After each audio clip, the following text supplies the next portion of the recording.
Bonjour à tous et bienvenue sur la chaîne Foot Savoir. Cette vidéo est sponsorisée par Audible, numéro 1 des applications de livres audio et de création audio. Si cela vous intéresse, restez jusqu'à la fin de la vidéo pour en savoir plus. L'histoire des cadeaux de Noël. Si certains, probablement des esprits chagrins, prétendent que Noël n'est qu'une fête commerciale, d'autres se souviennent que cela n'a pas toujours été le cas. Pour de nombreuses personnes, les origines de Noël sont simples. C'est une fête chrétienne qui commémore la naissance de Jésus et les cadeaux rappellent simplement les rois mages. C'est peut-être vrai, mais comme pour beaucoup de traditions chrétiennes, l'inspiration vient de rites païens. À l'Antiquité, les Romains avaient pour habitude de célébrer leur dieu Saturne, associé à l'agriculture, lors de la semaine du solstice d'hiver, à ne pas confondre avec l'équinoxe, ou celle qui précédait. Ces grandes fêtes étaient appelées les Saturnales, et à cette occasion, les barrières sociales étaient momentanément abolies, de grands banquets étaient organisés, on accrochait du gui, du hou et du lierre dans les maisons et on offrait de petits cadeaux aux enfants. L'origine du mot Noël serait également à aller chercher du côté des Saturnales. Quelques jours plus tard, autour du 1er janvier, les Romains invoquaient les faveurs de la déesse Strenia associée à la santé. L'étymologie du mot étrenne viendrait d'ailleurs de son nom. Pour l'occasion, les Romains s'offraient généralement de petites douceurs comme du miel, des figues ou des dattes. La tradition du cadeau de Noël dans le contexte chrétien ne s'est évidemment pas mise en place dès la date supposée de la naissance de Jésus. À vrai dire, il fallut attendre plus de 3 siècles, car c'est en l'an 336 que cette période de l'année devient officiellement celle qui célèbre l'arrivée au monde de l'enfant Jésus.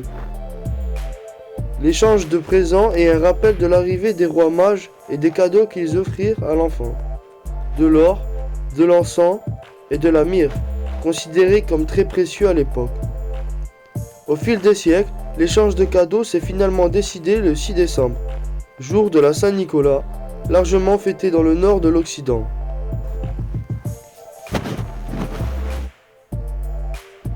Aujourd'hui encore, cette coutume persiste, en plus de celle de Noël. C'est à partir du 19e siècle que la période de Noël prend un tout autre sens.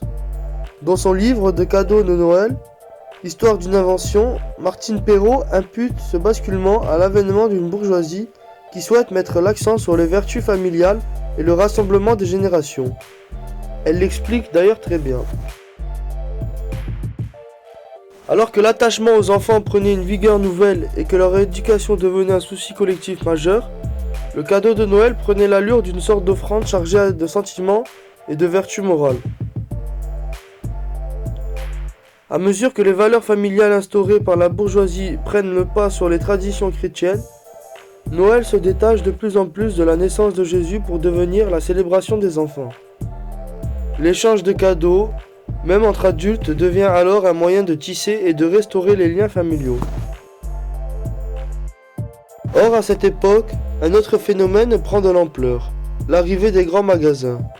Le Bon Marché est l'un des premiers à se faire une place dans le paysage parisien en 1852. Et c'est aussi ce bâtiment qui inaugure en 1893 la première vitrine de Noël. Il n'en faut pas moins pour qu'une nouvelle tradition se mette en place. Aujourd'hui, impossible pour les enfants de penser au cadeau de Noël sans s'y associer l'image du Père Noël.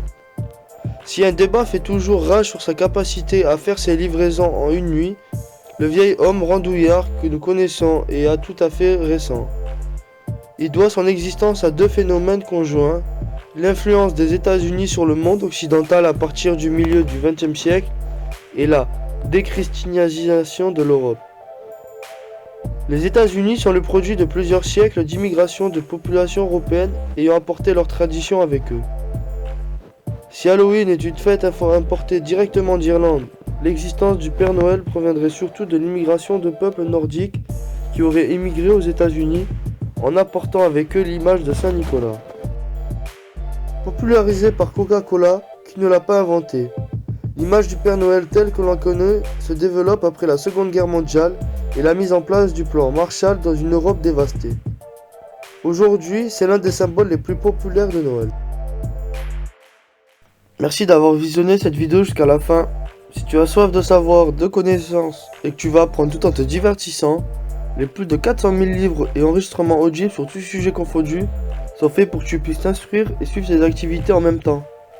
Si tu es intéressé ou que tu veux simplement soutenir notre chaîne, je t'invite à cliquer sur le lien en description et à prendre ta période d'essai gratuite pendant un mois. N'oublie pas de t'abonner à la chaîne et de laisser un like si tu as appris des choses ou que tu as aimé nos explications, ainsi qu'activer la cloche pour être tenu au courant de nos prochaines sorties de vidéos.